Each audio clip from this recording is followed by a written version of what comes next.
Hello everyone, good evening. Welcome back to your Wallah English YouTube channel. So I hope everyone is doing great. Till last class we have covered S curve. Okay, in the last class we have discussed about hydrograph.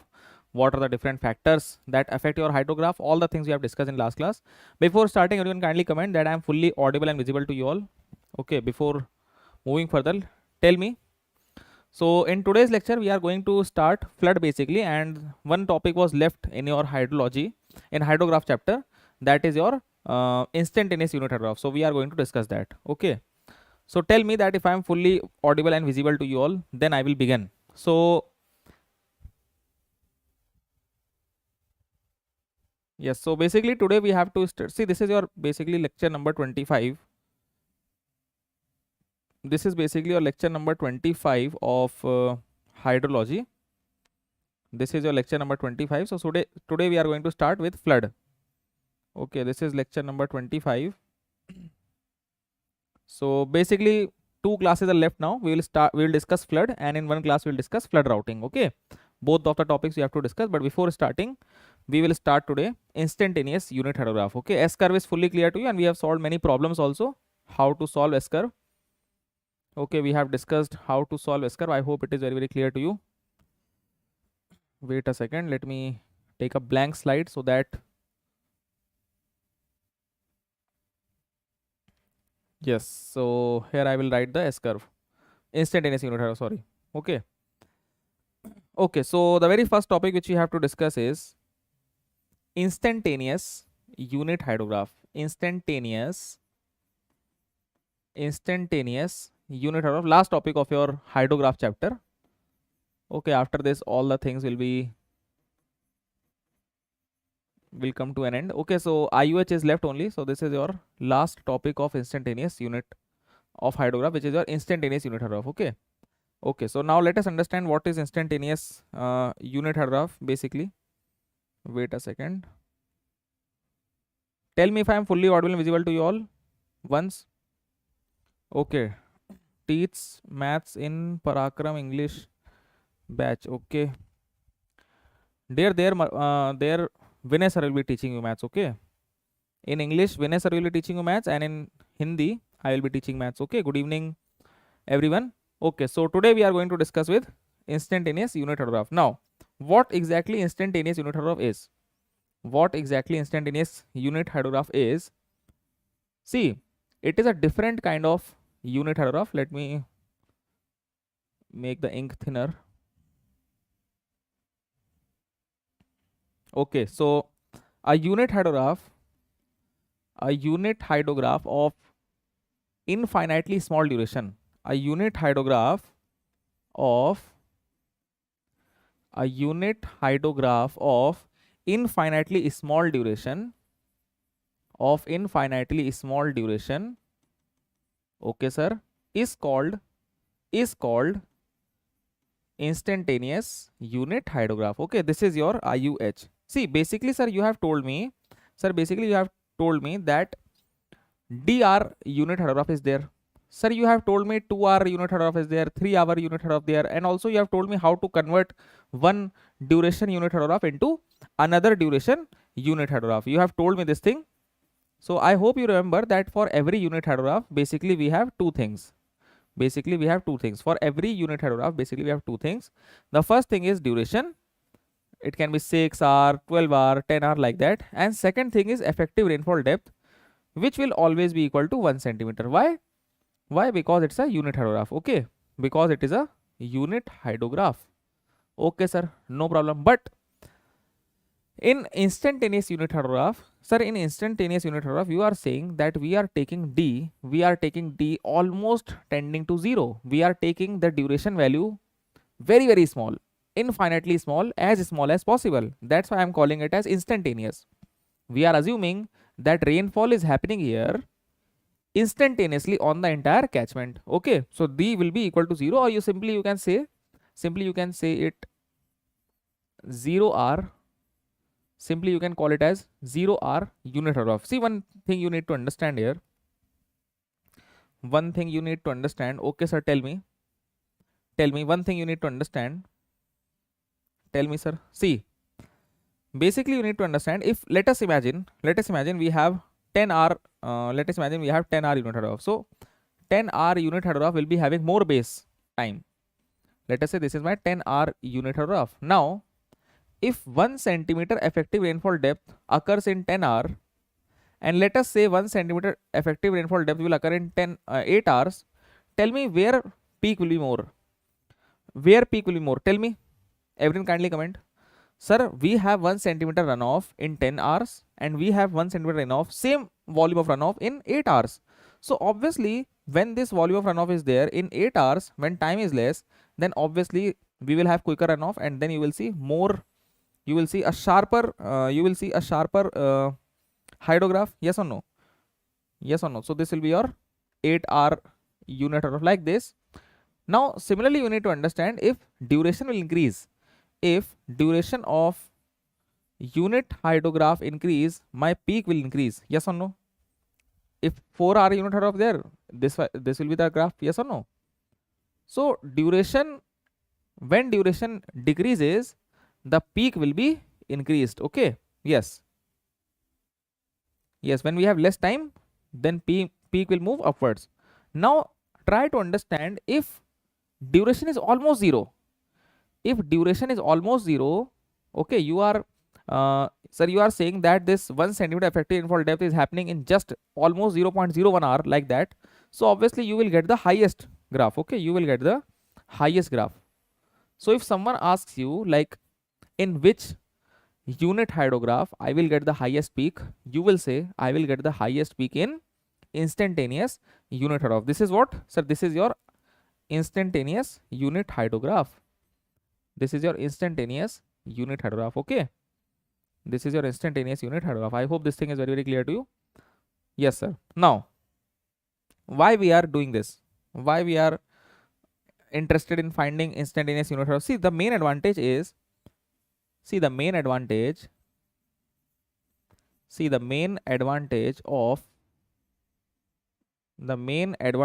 of instantaneous unit hydrograph is, that it is independent of,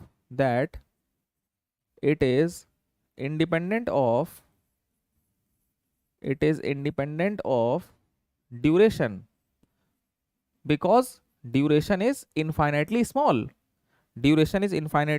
Okay, so it is independent of duration of effective rainfall. It is independent of duration of effective rainfall hydrograph. Sir, we are not interested in the duration of rainfall. Okay, for how much time rainfall has happened, we are not interested in that. We are simply assuming that whatever rainfall is there, it has happened instantaneously. Okay. Yes, it has happened instantaneously. So the main advantage is it is independent of that. So we are assuming here that effective rainfall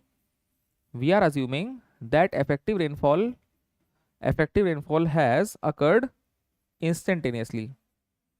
We are assuming that effective rainfall has occurred instantaneously, suddenly, or you can say immediately, instantaneously. That's why it's independent of duration. So we can say therefore it has one parameter less than ordinary direct runoff hydrographs. Okay, than normal DRH, it has one parameter less, and that is duration. It has one parameter less than basic DR unit hydrograph. And what is that parameter? Sir, obviously that parameter is duration. It is not having duration as its parameter, because duration is almost zero. So I hope this thing is clear to you. Okay, it is free from duration of rainfall. So basically, sir, I can say that IUH, instantaneous unit hydrograph, is independent. Instantaneous unit hydrograph is independent of rainfall characteristics, sir. Sir, now you need to understand the rainfall duration. You have almost made it 0. Rainfall duration is almost made equal to 0. So obviously this will not indicate rainfall characteristics. Why? Because sir, rainfall duration is 0. So obviously rainfall will not have its impact on the hydrograph. See, here rainfall impact is there. Sir, here rainfall impact is there because rainfall is happening for 8 hours, 4 hours, 10 hours, like that. But if rainfall will happen immediately, then whatever shape you will get it because of catchment properties, and this shape is not indicating rainfall characteristics. This hydrograph is indicating only the catchment properties. But other hydrographs are indicating rainfall characteristics also as well as catchment characteristics also. Okay. Is this in clear? So IUH is independent of rainfall characteristics. IUH is independent of rainfall characteristics, and it is indicative of what? It indicates only catchment properties. It is indicative of catchment. It is indicative of catchment storage characteristics only. No rainfall characteristics will be reflected by your IUH. Okay, so this is the main thing. So have you understood this thing? Okay, so basically we have these points. Now the last point is the ordinate of IUH. The last point is the ordinate of IUH is the slope of S curve. This point is the most important one because this has been asked in your previous year paper. So remember this point. This is most important. This is the point because of which I am teaching this topic. Okay. So remember this one. Okay. The ordinate of IUH. How you will find the discharge values? How you will find the discharge values in your IUH? Okay. So if I want to find discharge values in IUH, what I will do? I will find the slope of S curve. I will find the slope of S curve. I will find the slope of S curve corresponding to intensity 1 centimeter per hour. 1 centimeter per hour. That is okay. That is a S curve which is derived from 1 hour unit hydrograph. See, S curve can be derived from 1 hour unit hydrograph also, 2 hour unit hydrograph also, 3 hour unit hydrograph also. Sir, S curve can be derived from any duration unit hydrograph. Okay, sir, we can derive S curve from any duration unit hydrograph. This you have already told me, sir. Okay, S curve can be derived from any duration, but if I will derive it from 1 hour unit hydrograph, obviously the intensity will be 1 centimeter by 1 hour. If I will derive S curve from 2 hour unit hydrograph, then the intensity of rainfall will be 1 upon 2 centimeter per hour. If from 3 hour, it will be 1 upon 3 centimeter per hour. So you need to understand. So what you need to understand? You need to understand that if I am, if I want to derive S curve from 1 hour, if I will derive S curve from 1 hour only, then only the intensity will be 1 centimeter per hour. Okay, then only the intensity will be 1 centimeter per hour. This you need to remember. So if I want to write the discharge values, with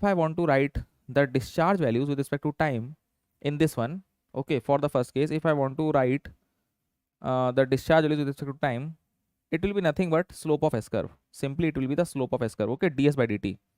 You will derive the S curve from 1 hour unit hydrograph, find its slope at each and every point, and the slope, when you will divide that slope by I, okay, when you will divide that slope by I, obviously you will get ordinate of instantaneous unit hydrograph. Okay, remember this. This is most important point. See, this is nothing but this is slope. This is nothing. ds by dt is nothing but slope of S curve.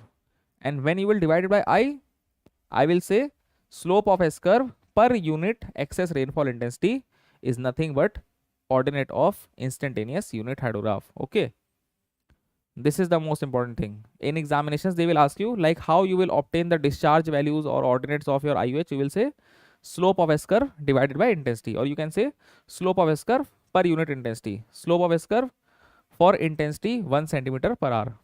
For excess rainfall intensity 1 centimeter per hour. So this is your instantaneous unit hydrograph topic. So this is completed.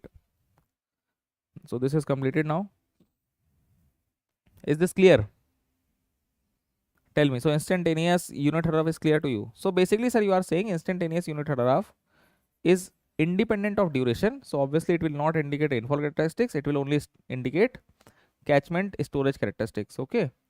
And the slope of S curve divided by I will give you the discharge values. Okay. So I hope this is very, very clear to you. Now we'll move on to the chapter flood. Okay. Now we'll move on to the chapter flood. And in this chapter flood, basically we have to estimate flood peak discharge. Okay. What flood is basically? Yes. Now we need to understand, sir, what flood is. What flood is actually.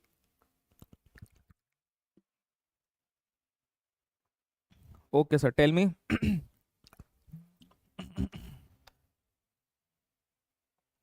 Okay, so you need to understand one thing.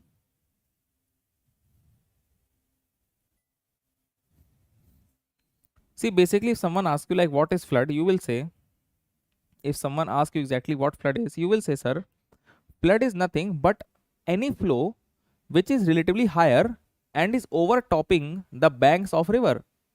Okay, if your flood means excess flow, any kind of discharge which is overtopping the banks of river and it is coming in floodplains, then obviously I will call that as flood. Okay, flood means excessive flow.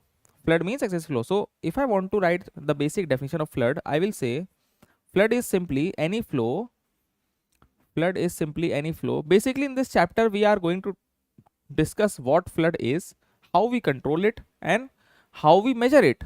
Okay, how to estimate what will be the peak discharge that will come when a flood is there.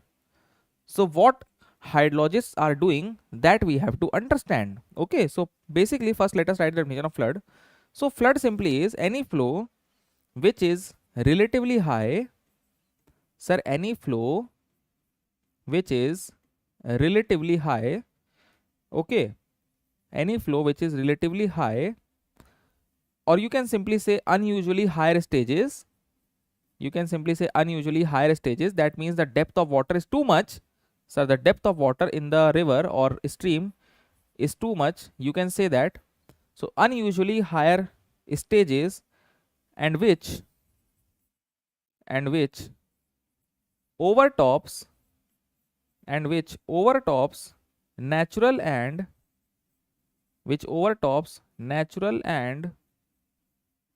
artificial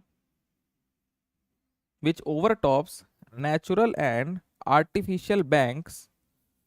Okay, some banks can be artificial, some banks can be natural. Okay, so it will overtop it in any reach of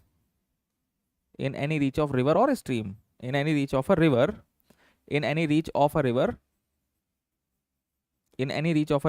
may be called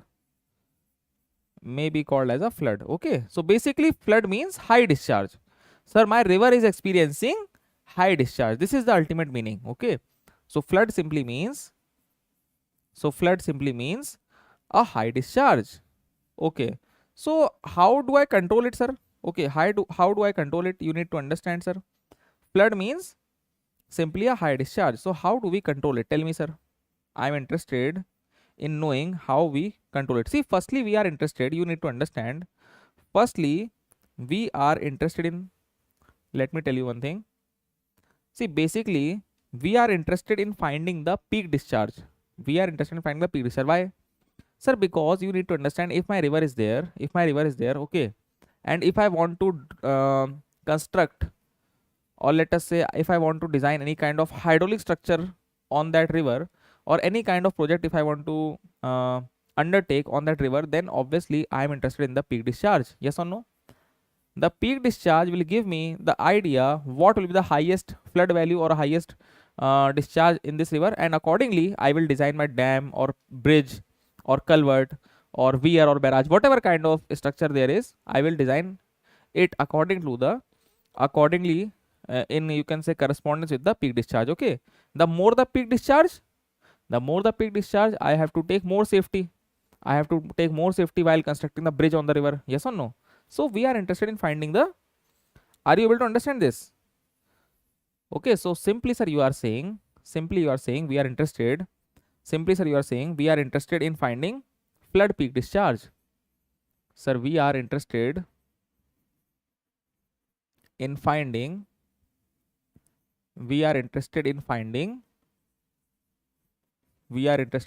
flood peak discharge, as it will be helpful, as it will be helpful for us, as it will be helpful, as it will be helpful for us, as it will be helpful for us in designing the structures, as it will be helpful for us in designing the structures. Yes or no? Okay. Sometimes, let me tell you one great example. See, sometimes if you want to control your flood, you know what you can do? Sir, I can construct dams. See, let us say this is your river valley and your river is flowing like this. Okay. Let us say this is your valley, and in this, let us say river is flowing like this, and let us say sometimes flood will come. So if you want to control flood, what I will do? I will construct a dam here. Okay. I will construct a dam here. And obviously the function of dam to store huge amount of water behind it. Okay, the basic function of dam is to store huge amount of water behind it. Okay, so this river water will be tapped. This river water will be tapped. Okay, now if flood is there, what this dam will do? Sir, this dam will act as a shock absorber here. Sir, whenever your excess discharge, excess water is there, this dam will act as a shock absorber and it will store huge amount of water. So dam acts as a, you can say, safety valve. Dam acts as a safety valve against flood because it can store huge amount of water against flood, as it stores the extra surcharge water, as it stores, surcharge means extra, or you can simply say, it can store, as it stores surplus water, as it stores surplus water due to flood. Okay, so it can store, let us say it has stored in the top area. Obviously, let us say this discharge is extra because of flood, so it has been stored there. Okay, yes or no? Sir, when will DPPs and DPP, are they not getting uploaded? See, everything is properly uploaded in paid batches, everything is fully proper, so I hope it is uploaded. If it is not done, I will raise a query today, so don't worry, but definitely everything is there. Okay, everything is properly uploaded there. Kindly check once again. Okay, now sir, you have told me that we are interested in finding the peak discharge. Okay, sir, you have told me that we are interested in finding the peak discharge till not uploaded, but this is not possible because DPPs and everything is getting uploaded daily, on a daily basis. Okay, so this is just not possible. Okay, which batch you are? Tell me. In which batch you are? Okay, sir. So estimation of peak flood discharge. See, we can find the peak flood discharge of a river or a stream using these methods. Okay, using these methods. See, sir, physical indication of past flood means, we are going to analyze past record. Okay, we will ask old people who are living in that area, let us say for 60 years, 70 years. We will do local inquiry with them. We'll do local inquiry with them, like when the flood was highest, where water has reached when the highest flood was there. So we will do local inquiry. We will study the past flood. Okay, yes or no? So we will study the past flood, and from that past data, we will, yes, understand like what will be the highest discharge. Okay, so simply this is analyze the past records. Okay, like when we are going to appear for gate, obviously we will analyze the past papers. Similarly, if I want to understand what can be the highest discharge in your river, I will study the past record. Okay, past 50-year record, past 100-year record, like that, and that will help me out in you can say in coming up with the highest peak discharge. It will give me the idea. Okay, so you are in Parakram 2024 English. Don't worry, if you can message me personally, message me, and then I will try to resolve the query. Okay, so please don't worry. Okay, now envelope curves. Sir, envelope curves are some curves. Basically, in this, what we do, in this method, we generally take large number of catchments area which are very similar to our catchment area. Okay, so let us say we have this catchment area. This is our catchment area, let us say A, and we will study similar catchments area in the world which are similar to this. Okay, I will study catchment area X, I will study catchment area Y, which is having similar area, which is having similar hydrological and meteorological conditions, and from those uh, catchment areas data, and from those catchment areas I will try to understand what will be the peak flood discharge in my catchment area. Okay, but the catchments areas which I am going to choose, should be similar in condition, should be similar to your should be similar to your hydrological conditions, meteorological conditions. All the conditions should be more or less same for in accordance with my catchment area. Okay, so if I want to find the peak discharge in my catchment area, okay, in my catchment area which is having a central stream, then I will study similar kind of catchment areas and I will get the idea from there. So I will write one point in this one. That envelope curves basically are drawn. Okay, envelope curves basically are drawn when large number of catchments are studied. Okay, these curves are drawn when these curves are drawn when large number of catchments are studied, when large number of catchments or basins are studied which are similar to our catchment area in almost all aspects, which are similar to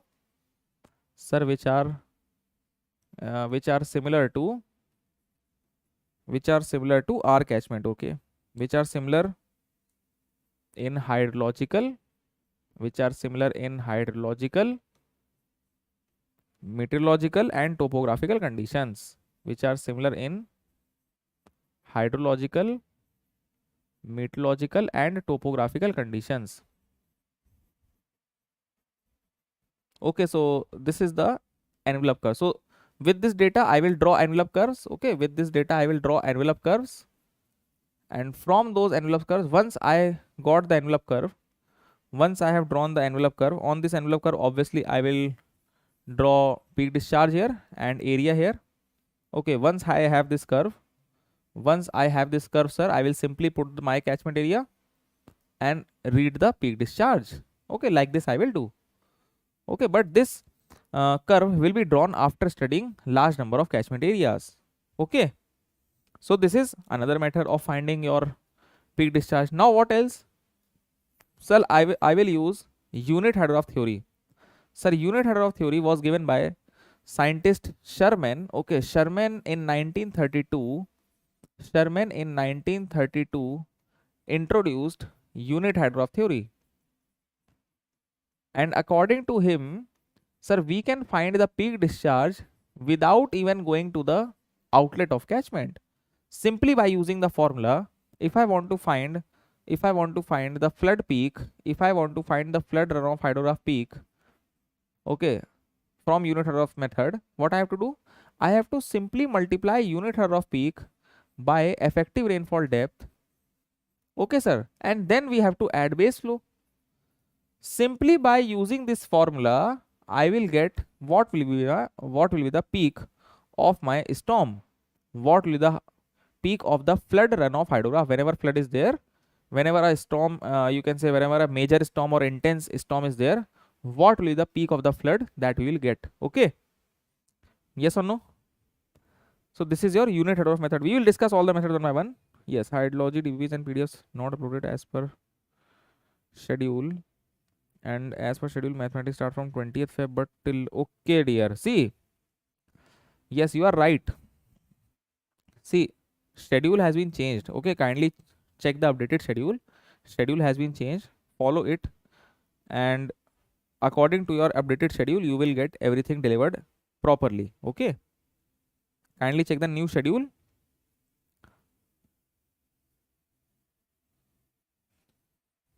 Yes, mathematics and everything, little slight changes have been made in the schedule, so you can check the updated schedule, there you will get it. Okay, now we will discuss empirical methods. Empirical methods, rational method and frequency analysis, these are important because some questions have been framed in your examination from these areas. Okay, so we'll now the main focus of this topic is these three only. In the flood chapter, only these three topics are more important. Okay, so we'll discuss one by one. We'll discuss the empirical formulas one by one. Now let us move to empirical formulas. Okay, we have understood envelope curves, we have understood unit Hydrograph method. Now we'll discuss your empirical formulas. Now see, many scientists have studied different catchment areas, and all of them observed one thing. All of them observed one pattern, that all of them observed one pattern, that the peak discharge, the pattern was that the peak discharge was a function of area. Sir, if the catchment area is big, I will get more peak discharge. This river in the center will give you more peak discharge. But if you have a smaller catchment area, then the discharge will be less. This was the finding by all the, you can say, PhD scholars. Okay, many of them were working on catchment areas, and when they studied different watersheds and basin, they came up with this idea that more the catchment area, more the peak discharge. So accordingly, many scientists gave different formulas. Okay, so in India, basically, if we talk of India, many scientists came up with different formula. All these formulas were derived in British era. Okay, so now the first formula was Dickens formula. The first formula was Dickens formula, which was derived by scientist Dickens in year 1865. Okay, it's an old formula in British era, obviously. And this formula is simply QP equals, this formula simply, if you want to find peak discharge in northern India, QP will be equal to what? CD A power 3 by 4. Okay, where simply A is what? Sir, A is nothing but my catchment area. A is nothing but my basin area in kilometer square. Simply remember this formula because it has been asked in your GATE examination, and where peak discharge will be calculated in, where we will get peak discharge in automatically in meter cube. What is CD, sir? What is CD? CD is a constant. Okay, CD is nothing but a constant. CD is a Dickens constant whose value ranges from like nearly, you can say, 6 to 30. It depends on what kind of catchment area we have. Accordingly, your CD will change. Okay, now Dickens formula is basically used, you need to understand, in India where this formula is more suitable. So you need to understand Dickens formula is used. Dickens formula, sir, is used in the central and southern parts of India. Is used in the central and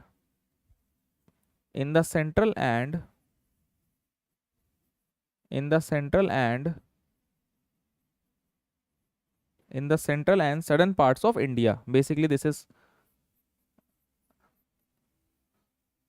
sorry, central and northern parts. Northern parts.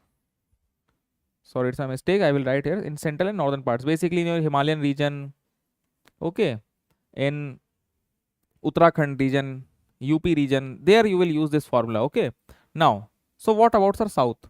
Okay, one more scientist there. Basically, three formulas are there which you have to study. The next one is Rives formula, or you can say Reeves formula, like this. You can pronounce it in any way. You can pronounce it, no problem. But remember this formula. So this is your Reeves formula. This is simply your QP equals. This formula is simply QP equals CR. CR means Reeves constant. CD means Dickens constant. CR means Reeves constant. A power 2 by 3. A power 2 by 3. Okay, this is the formula. And CR is what? Sir, CR is simply Reeves constant. Okay, CR is simply Reeves constant whose values ranges from, It depends where you are in South India. It depends on that. Basically in Andhra region, okay, Tamil region, for all these regions you will see that Reeves formula will give you better answers because he has studied southern catchment areas only, and from those data he has derived this formula. Okay, and from those data he has derived this formula. Okay, so this is your Reeves constant, important formula. Okay, now you need to understand one thing. Let me write the main point. Reeves formula was developed. Reeves formula was developed in Tamil Nadu region. Was developed. Okay, sir. Was developed in Tamil Nadu region and parts of Karnataka.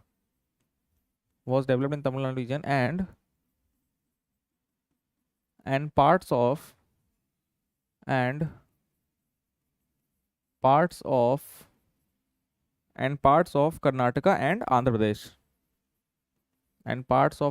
and Andhra Pradesh. Okay, so basically this formula is for your southern parts. Okay. In southern parts, this formula is valid. In other parts, Dickens formula is valid. Now the last formula is English formula. Okay, this formula is basically for your Western Ghats. Okay, this formula is basically for, let me write the important points here. This formula is for high flood discharge. This formula is for high flood discharge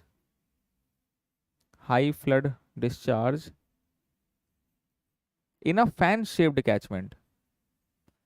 Sir, what is the meaning of fan shaped catchment? Can you tell me? What is the meaning of fan shaped basin? See, you need to understand, I told you, sir, sometimes we have long and narrow catchment areas and sometimes we have short and broad catchment areas. So these short and broad ones are your fan shaped catchment. Okay, these short and broad catchments are fan shaped basin. Okay, so you need to understand, obviously in this the water will quickly drain off. Okay, and because of this you need to understand you will have high flood discharge.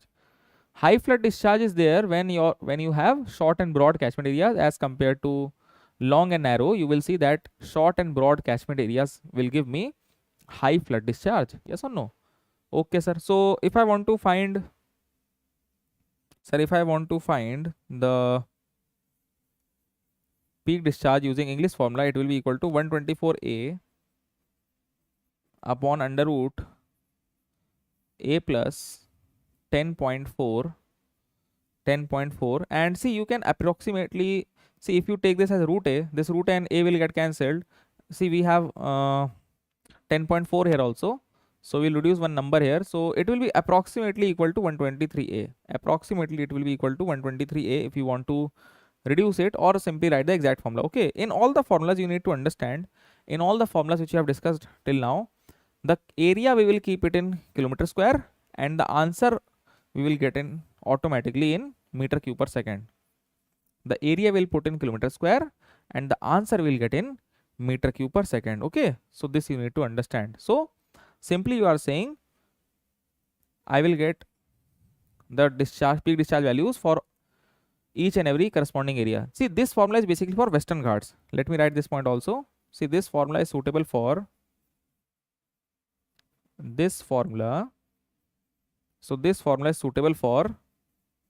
Western Ghats. Okay, you need to understand this. Sir, this formula is suitable for Western Ghats, Maharashtra.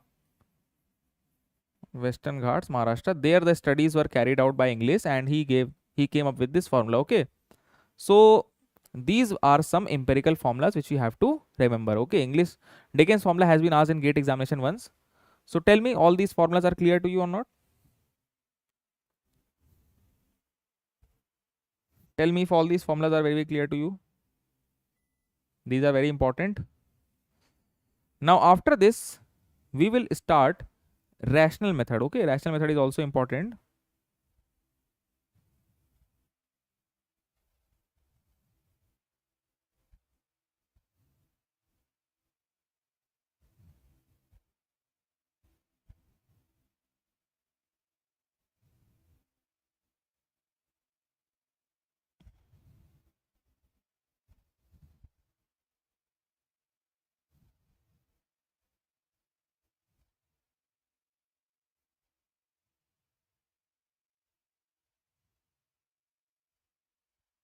Wait a second. Yes.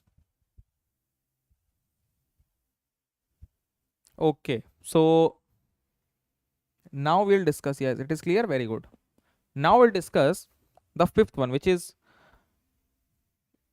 yet another important formula, which is your rational formula or rational method. This we have to discuss. So four we have done. Now we'll discuss the rational method and the frequency analysis. Okay, so now let's move on to rational method. Okay. See, before starting rational method, one concept has to be understood. One concept has to be understood, which is your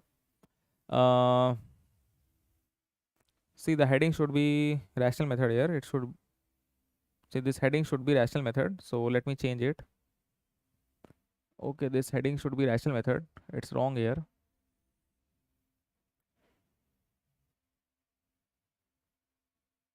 Okay, sir. So let's start rational method. See, the very first point which you can read out from here is that it is unsuitable. It is unsuitable for catchment area less than 50 kilometer square. It is suitable for, sorry, it is suitable for small catchments. So, sir, you are saying that rational method I will apply rational method in small catchment areas. Okay, sir, I will apply rational method in your small catchment area. So basically, sir, you are saying it is suitable for small catchment areas. It is suitable for small catchment areas. Understood, sir. No problem. So it is suitable for small catchment areas less than 50 kilometers square. Now, see, the basic concept of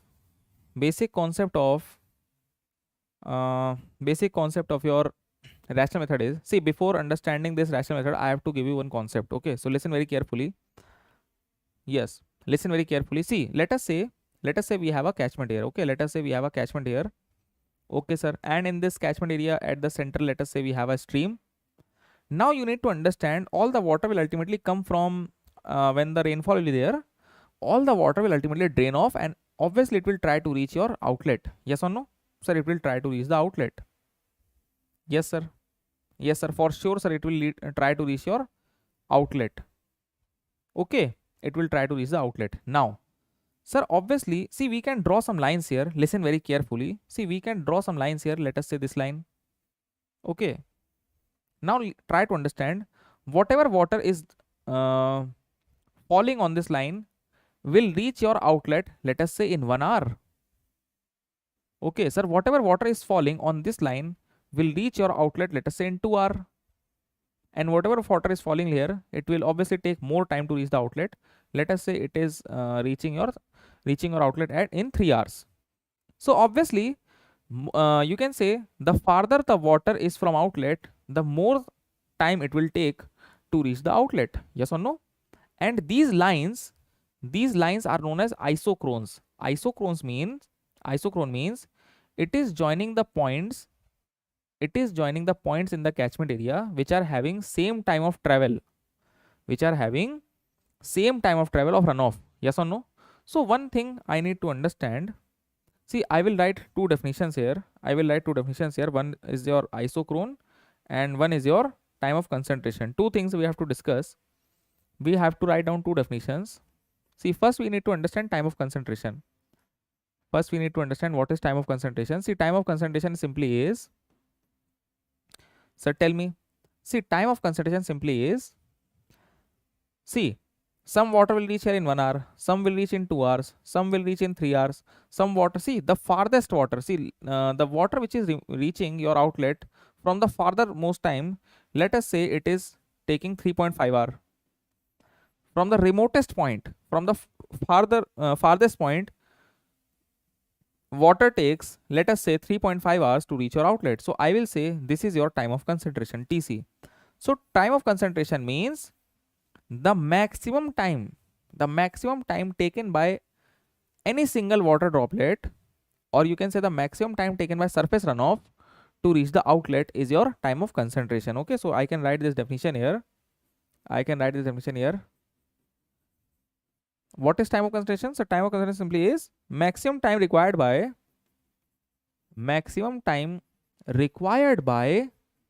surface runoff from the farthest point. Okay, from the farthest point, the maximum time required by surface runoff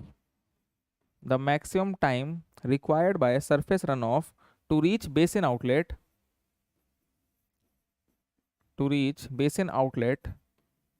is known as time of concentration, or TC. Okay, you need to understand this. One more definition. What is isochrones, sir?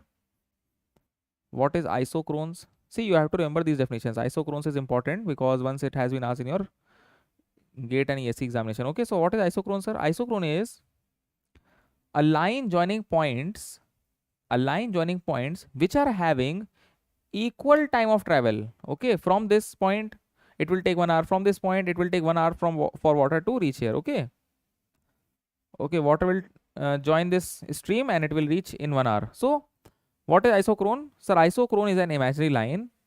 It is an imaginary line. Sir, it is an imaginary line. Joining points having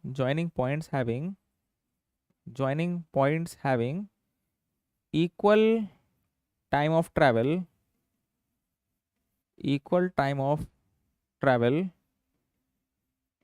of surface runoff. Okay, so surface runoff takes same time to reach the outlet if that water is lying on this line. So these lines are isochrone lines. Okay, so I have drawn this isochrone lines here. Okay, now what is the concept here? See, one concept you have to understand. Here. Listen very carefully. Sir, in this catchment area, when I will receive the maximum runoff? Can you guess? When I will receive the maximum runoff? So for this you need to understand one thing. Listen very carefully. Let us say, okay sir, let us say I want maximum runoff here. So we have some options. Let us say duration of rainfall is for 1 hour only. Let us say duration of rainfall is 2 hours only. See, if duration is of only 1 hour, then you need to understand. Let us say for 1 hour, water has fallen on this catchment. Okay, now, sir, in 1 hour, sir, water has fallen on this catchment. You will see that after 1 hour, only this water will reach. After 1 hour, I will see that at outlet, sir, only this area water will reach, and you will see discharge will rise. Okay, no problem. But only for 1 hour water has fallen. So you will see that all the water from here will reach your outlet and the water in this area will get finished up. Now it is the turn of this second water that will reach after 1 hour. Okay, so discharge has increased, and in the first hour, sir, your water has finished. So this second water will come, which is, you can say, slightly more than the first one. So your peak will, you can say your discharge will go up slightly. Okay, no problem, sir. Now after this water has finished, third part will reach, and you will see you will get a discharge somewhat like this, and it will fade away. But now let us assume rainfall was of 2 hours. Now if 2 hour rainfall is there, sir, what will happen? Rainfall is happening for first hour. In first hour, you will see, sir, this water will reach. Okay, sir. Sir, in second hour, you will see this water will again reach. Why? Because 2 hour rainfall is there. We have this water again because 2 hour rainfall is there. So this water will get added up again. So in the next hour, this water will also join. This water will also join. Yes or no? So you will get a more value. So if rainfall duration is more, you will see if more rainfall duration is there, the more water will get added up with passage of time. This will also reach, both of them will get joined, and more discharge you will get. If rainfall duration is for 3 hours, then you need to understand this water will also reach here, this water will also reach here, this water will also reach here. They all will get added up and you will get the highest peak. you will get the highest peak. So sir, I can simply say that if duration of rainfall is more, I can simply say one more beautiful point here, that if duration of rainfall is more than time of concentration, see, time of concentration means what? That the farthest point is also able to reach your outlet. Farthest water is also able to reach your outlet. Let us say farthest point is 3.5 hour. So if your duration of rainfall is more than 3.5 hour, or let us say it is equal to 3.5 hour, then what will happen in that case? You will see that entire catchment area will start contributing to your outlet. Entire catchment area water will reach your outlet. This will also reach, but this area will not finish up its water because rainfall is still continuing. Sir, again after some time this water will also reach, this water will also reach, and the farthest water will also reach, and at last you will see that discharge here will be added up because of these shaded regions. Because of this, you can say piecewise areas, you will see that discharge will get added up because rainfall has continued for long duration. But if rainfall would not have continued, then you will say that this water will reach. When this will be finished, this will reach. When this will be finished, this will reach. So you will not get a peak. But basically, sir, you are saying that when duration is more than time of concentration, you will observe maximum surface runoff. Sir, you will observe maximum surface runoff. You will observe that maximum surface runoff will occur. You will observe that maximum surface runoff will occur because entire catchment area will contribute. Because first part, second part, third part, all the parts will reach the outlet simultaneously. So we will get maximum surface runoff. Okay, because entire catchment, because entire catchment area, because entire catchment area will start contributing. So this is a condition of peak runoff. So when duration of rainfall is less, you will say that entire catchment area will not contribute. But when duration of rainfall is more than equal to time of concentration means the maximum time required by your water to reach the outlet. So in that case, sir, I will receive the maximum runoff. So then only you will obtain, then only I will get the peak drainage discharge. Okay, so maximum or peak drainage discharge in your catchment area will be observed when duration of rainfall is more than or equal to time of concentration. Then only, sir, I can obtain maximum. Then only I can obtain maximum rate of storm runoff. Okay, so maximum runoff will be there when duration is more. But if duration is less, only this area will contribute, it will die up. Then second area will contribute, it will die up. So no, you will not get the peak. Peak will only be there when all the parts are contributing simultaneously. When all these will be added, all the water will be added, you will see that a peak is there. Okay. So if I want to write the formula, for rational method, so this maximum peak discharge is what? Sir, this is QP. This maximum peak discharge is what? QP. And how I will find maximum rate of storm runoff? So you have to do nothing. Simply multiply intensity of rainfall by I. Okay. I is in centimeter per hour, or you can say in meter per second. This is meter, this is second. Area is in meter square. So you will get a discharge. But this discharge is of entire rainfall. Sir, you need to understand only some part of rainfall, only some portion of rainfall converts into runoff. Only some portion. So I will multiply this I into A thing. By C. Okay, I will multiply this I into A thing by C. You need to understand. This C is what? Sir, this C is what? Sir, this C is runoff coefficient. Okay. I can write C or C equivalent also. Sometimes I can write a C equivalent. C equivalent is what? C equivalent is what? Equivalent runoff coefficient. C equivalent what? Equivalent. C equivalent is what? Equivalent runoff coefficient. Okay, sir. What is I? Sir, we write I Tc comma P because we calculate intensity of rainfall for a given probability and with duration equal to time of concentration. Okay, it means the mean intensity of rainfall. I means the mean intensity of precipitation for duration equal to time of concentration, and exceedance probability P,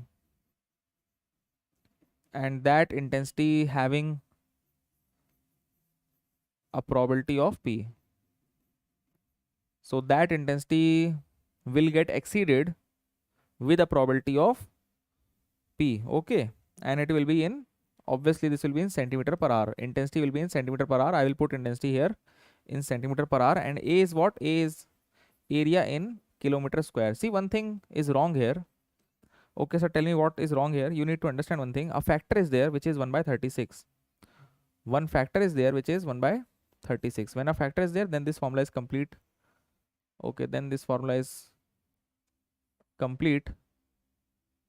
See, this factor is not so important because, okay, when you will use this factor 1 by 36, you will get discharge automatically in meter cube per second. Put this intensity in centimeter per hour. Put this area in kilometers per square. And this C equivalent is what? See, C equivalent you can find. I don't know if I have made you to solve this question or not, but C equivalent simply can be found out by getting the C1 A1 sum, C1 A2 C2 C3 A3 like this. You will sum it up and divide by the total, and divided by the total catchment area, and divided by the total catchment area. Okay, divided by the total catchment area. So this is your C equivalent. This is your C equivalent. Okay, so let us solve one question with the help of which everything will be very, very clear to you. Okay, let us solve one question.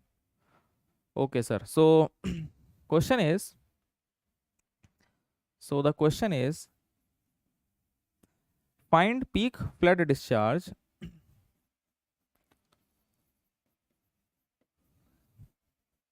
find peak flood discharge due to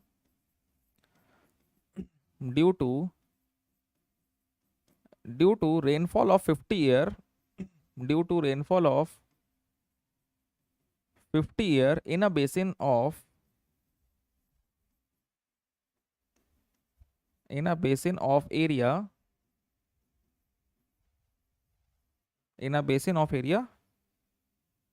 50 hectares, sorry, 500 hectares, in a basin of area 500 hectares. So area is given to you. So area thing is given to you. Okay, and rainfall intensity is and rainfall intensity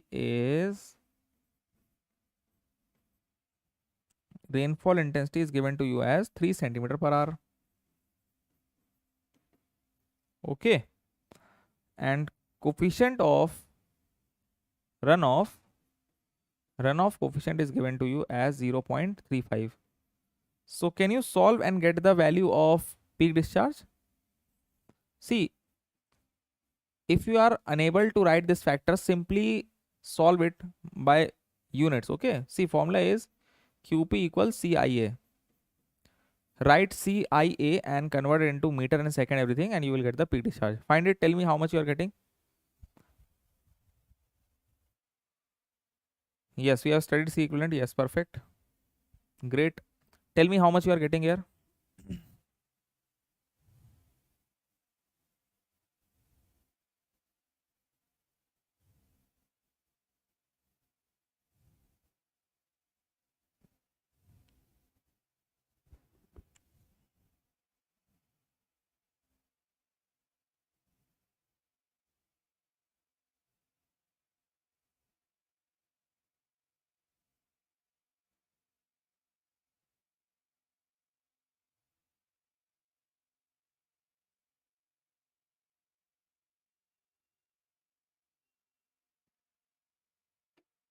Simply use the formula CIA. C value is 0.35, I is 3 centimeter per hour, convert it into meter per second, and convert area into meter square. Okay.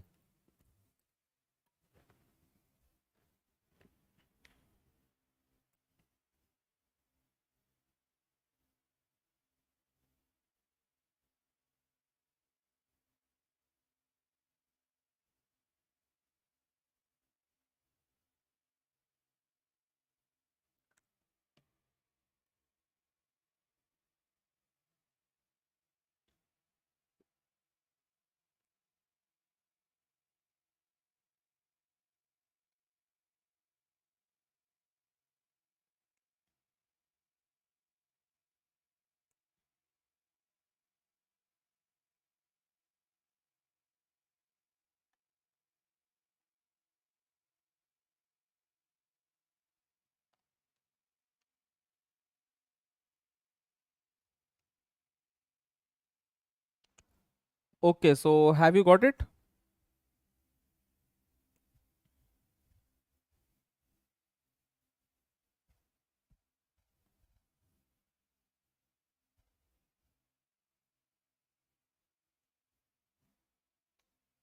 $14.58. Okay, 14.5 you are getting. Yes, perfect answer. Perfect. Great. You have solved it absolutely correct. See, C is what? C is what? 0.35. Perfect. Intensity is what? 3 centimeter. So when I will convert 3 centimeter, I will write 3 by 100 meter. Okay, 3 centimeter is what? 3 by 100 meter. And this R thing is in 1 hour, you all know that 3600 seconds are there. Okay, so I is there. A is what? 500 hectare. 500 hectare. You all know that 1 hectare is, 10 power 4 meter square. Okay, so when you will multiply this, you will get it 14.583 meter cube per second. Yes, perfect. But sir, if I want to use this formula, then definitely I have to use what? See, if I want to use this formula, then what I have to do? See both of them. I will put the value of C directly. I have to put in centimeter per hour. Okay, sir. Area you have to put in kilometer square, but area is given to me in hectares. So if I want to convert 500 hectare into kilometer square, it will be 5 kilometer square. See, you need to understand 500 hectare is what? 10 power 4, and 10 power 6 is what? Kilometer square. Okay, so 10 power 6 meter square is kilometer square. So 500 hectare is only a factor of 100 is there.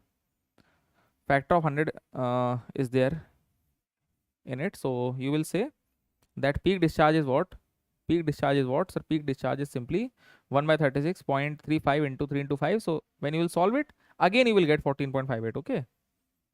Again you will get. So this factor basically comes because of unit conversion. This factor again basically comes because of. Sir, why given 50 year? Okay.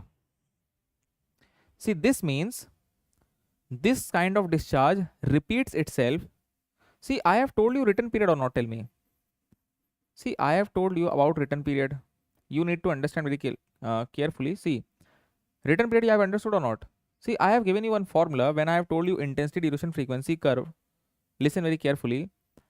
Intensity, duration, frequency curve. So you told me kt power x upon d plus a power n. Do you remember this formula? I have told you that if you want to find intensity, you have to put the value of written period and you have to put the value of duration. Okay, sir. Now, the written period you will put here 50, or if I want to find probability is what? 1 by t. So this kind of flood comes once in 50 years. This kind of flood comes once in 50 years. So I will put 50 here, and duration I will put equal to time of concentration. Okay, so this intensity is corresponding to duration equal to time of concentration and exceedance probability P, which is none other than 1 by t. Okay, so this rainfall 3 centimeter per hour occurs basically once in 50 years, and time of concentration whatever it would be, I will put time of concentration here, I will put 50 here, and I will get the value of intensity, which is coming out to be 3 centimeter per hour. Okay, if 3 centimeter per hour was not given to me, I will find intensity from here. Okay, this is why T is given to you. Okay, sometimes you get different formulas. Okay, sometimes you get, if you will see SSC JEE papers, you will see that we have British Ministry Health formula there. So according to British Ministry Health formula, which has once been asked in your SSC JEE, okay, according to that formula, see, this formula basically is in your sewer design, which is your environmental. So the formula is I equals 76 upon duration of rainfall plus 10, and I equals 102 upon t plus 20. Both these formulas are for your finding intensity. Okay, so these formulas are also for finding intensity. So in Europe, these formulas were there when you want to design sewer. Obviously, sewers are designed when after your rainfall, so that they can carry rainfall water. And this duration of rainfall is less than 20 minutes. You can use this formula. And when duration of rainfall is more than 20, but less than 100, minutes, then you can use this intensity formula. Okay, T is what? T is rainfall duration, and that too in minutes. T is rainfall duration, and that too in minutes. T is rainfall duration, and that too in minutes. Okay. So what was the question that was given in SHC? One more thing. This intensity you will calculate in centimeter per hour. It is empirical formula. It is important that you understand how you will get the intensity. Okay, so let us take an example. So in this example, let us assume, let us say duration of rainfall is, let us say duration of rainfall is 9 minute. Okay, C is 0.35. Catchment area, let us say catchment area is, again let us say 50 kilometer square. Okay, this is your catchment area. So can you evaluate your peak discharge here? Can you evaluate it? Tell me. Try to solve it. Try to solve. Yes, definitely. Try to evaluate what will be the value of QP here. See, QP is nothing but, sir, I know. See, first I have to find intensity. See, will you use, see, duration of rainfall is 9 minutes, which is less than 20. So obviously we will use this formula, not this one. Okay. So 76 upon 9 plus 10 is 4. If I will use the above formula, sir, intensity will be what? Tell me, try to find it, get the answer. Get the answer. Okay, try to get the answer quickly. Tell me how much you are getting.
Yes, tell me how much you are getting.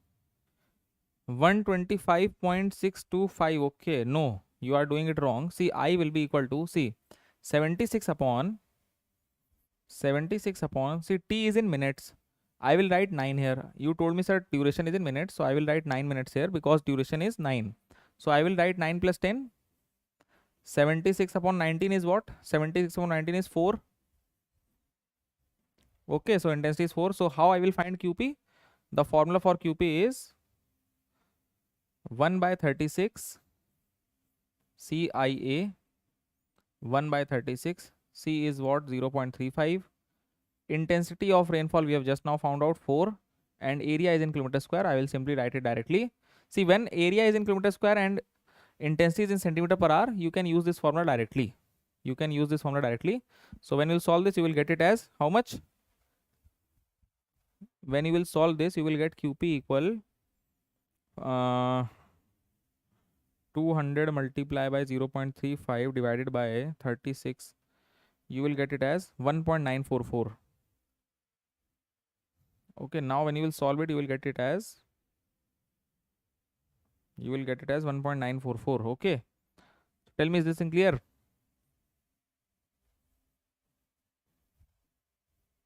This is the discharge which you will get. Okay, CIA, like this. I think you have divided, I think you have converted 9 minutes into hour, I think in seconds. That's why you are getting wrong answer. But this is an empirical formula. Here I have to put the duration of rainfall T in minutes only. It is saying we have to put in minutes. Okay, Chirag. Chirag, listen very carefully. See, this is British Ministry formula. Duration of rainfall is 9. I have put 9 here. I will put duration of rainfall in minutes. So I have put 9 here. So 76 upon 19 is 4 centimeter. So I you have got, A you have got, C you have got. So I and C and A you have got. You can use this formula directly. Okay. And you will get 1.9944. So this is another empirical formula in order to find intensity. So I can find intensity from here. I can find intensity from this formula. Okay. So from different formulas, I can find intensity. So is this thing clear? You can find intensity from different formulas. Yes or no? I hope this thing is clear. Now let us move on to the last method, which is your frequency analysis. Okay, now let us move on to the last method, which is your frequency analysis. So basically, frequency analysis means what? We have to analyze past data. Yes, I have understood that you have done this mistake. No problem. Now what is frequency analysis? See, we will analyze past data. Okay, the analysis which makes use of past data to predict future is known as frequency analysis. I will tell you how this procedure works. Listen very carefully. This is the last topic for today. So the analysis which makes use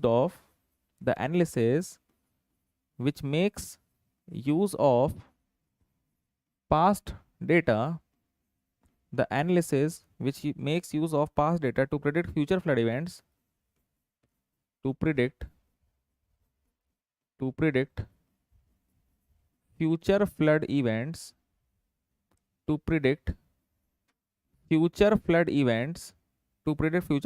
with probability of its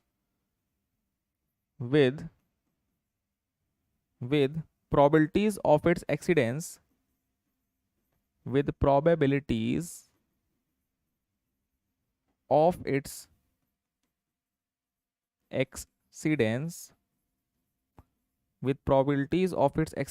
and return period. Okay, sir, how we do this? Basically, we have two kinds of data, so that is not important, but yes, still I will tell you. See, basically we have two types of data which we have to study. Let us say we want to find a peak discharge for a river. Let us say we have a river, and if I want to find peak discharge for that river, what I will do? I will collect data for it. Okay, I will collect data for it. So for frequency analysis, there are basically two types of data. Okay, there are two types of data. Okay, sir, tell me what kind of data we have. Basically, the first data is data of annual series. The first data is The first data is data of annual series. Okay, sir. So what is the data of annual series? And another data which we have is data of partial series. Data of partial series. Okay. See, in annual series, we collect data annually. Okay. For every year, what is the highest discharge in my river? I will collect that. You all should understand that in a river, you will have the highest discharge sometimes. Okay. Let us say on 6th June, my river is experiencing the highest discharge in monsoon season. So I will collect that. Okay. That is annual series. I will give an example. Don't worry. So basically, sir, you are saying, see, annual series is done when when we are interested in finding floods of large return period.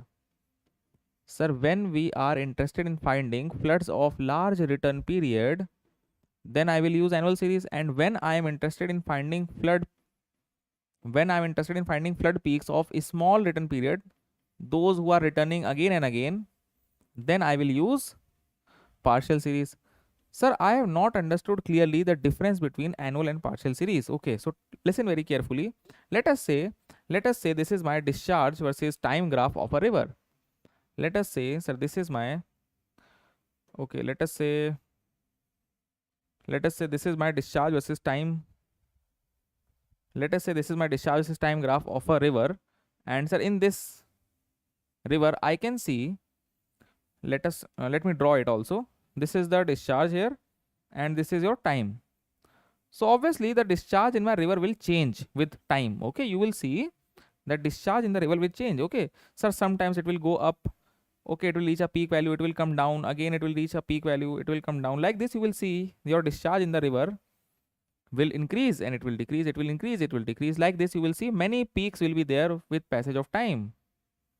Okay, like this, you will see, sir, my graph will continue to vary like this. Sometimes more water, sometimes less, like this. Okay, like this, you will see that many like this, sir, I will see that my river is experiencing different kind of discharge throughout the year. Now, let us say this is my first year. Let us say this is the, let me say this is my first year. Let me say this is my second year. Let me say this is the third year. Like this, I will collect data 1, 2, 3. Okay, these are years.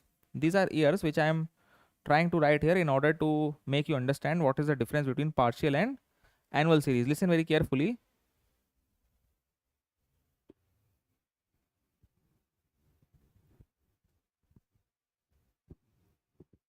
See, obviously you can give gate again, don't worry.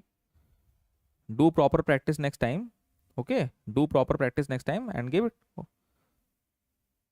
Okay, sir, now see, you need to understand. See, this is my first year, this is my second year. So what I will do in annual series, I will collect, see, the highest value of discharge in first year is in the first time duration. I will see this is the highest peak. In the second year, I will see this is the highest peak. Only in this one, the highest discharge is this one. I will note this down. In the third year, sir, in the third year, the highest discharge is this one. Sir, in the fourth year, the highest discharge is in, see, this is coming in this one, sir. So in the fourth one, the highest discharge is this one. Okay, it is coming within this. In the fifth year, the highest discharge is this one. Sir, in the sixth year, the highest discharge. So like this, if you collect data annually, you are recording the highest discharges for every year. Sir, I am recording the highest discharges every year.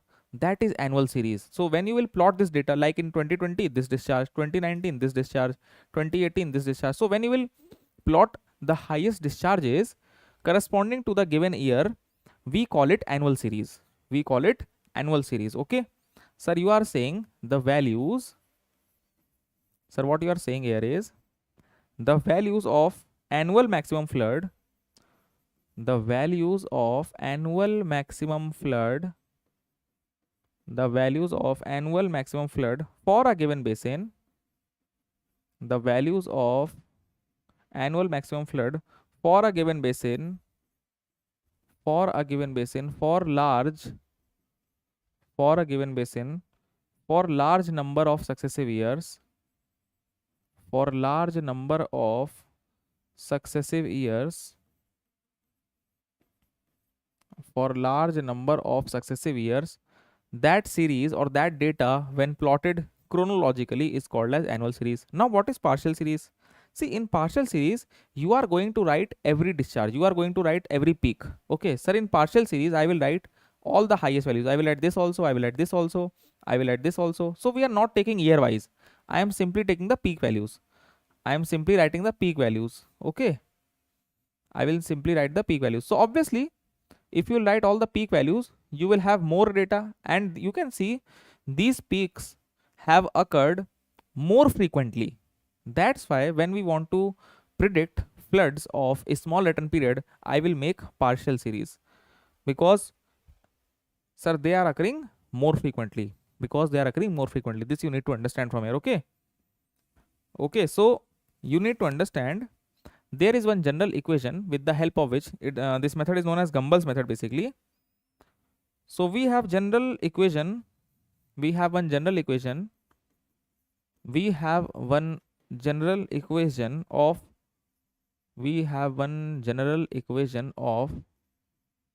hydrologic frequency analysis. Let me tell you that we have one general equation of hydrologic frequency analysis, and that is discharge of return period t equals x mean plus k times sigma. Very important equation. This is a very important equation. Okay sir, now what is the meaning of x bar here? See, x bar is mean values, it means mean of the variate, So sir, I have collected a data for 2020 this discharge, for 2019 this discharge. So discharges are given to me 500, 200, 250, like this you will get the discharge. So you can take the mean out of the data. Okay, simply find the mean. If you have a data, you can find the mean easily. Okay, variate means discharge. What is variable here? Sir, variable here is discharge. Okay, discharge will vary.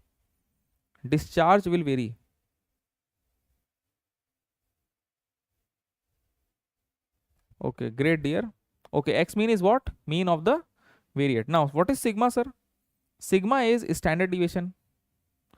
Sir, sigma is what? If I have data, I can simply find mean and standard deviation. Okay, I will tell you how to find it. Don't worry. We will discuss one question in the next class.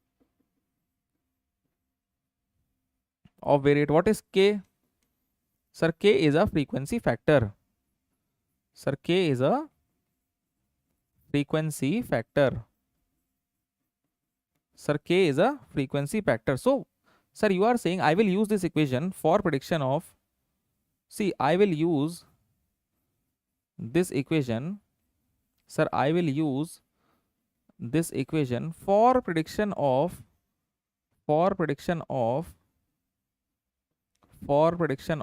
extreme flood values. Okay, sir, I will use this equation for prediction of extreme flood values. Okay, so many methods are there. So how we use this equation, that we'll discuss later. So for prediction of extreme flood values, what I have three methods basically. The first method is Gumbel's extreme value distribution. When you will join your water resources department someday, you will see that Gumbel's extreme value distribution, log Pearson type 3 distribution, all these are still there when we design, you can say when we design any structure of a river, then we use these methods to predict the flood discharge, to predict the design discharge. Okay, log Pearson type 3 distribution, these are very popular ones. These are very popular methods with the help of which we can predict the peak discharge of your river. If I have found out the peak discharge of my river with these methods, then I will design the structure corresponding to the following discharge. Okay, so these are different methods, but yes, only the first one is important, which can be asked in your examination. So we'll discuss that first one only. Okay, we'll discuss that first one only. So you need to understand that in frequency analysis, sir, in frequency analysis, if I want to predict, see, in questions they will say you that find discharge corresponding to 500 return period, 500 year return period. Okay, find a discharge which is returning in every 500 year. So how you will find that? So for that, I will collect some data from the river.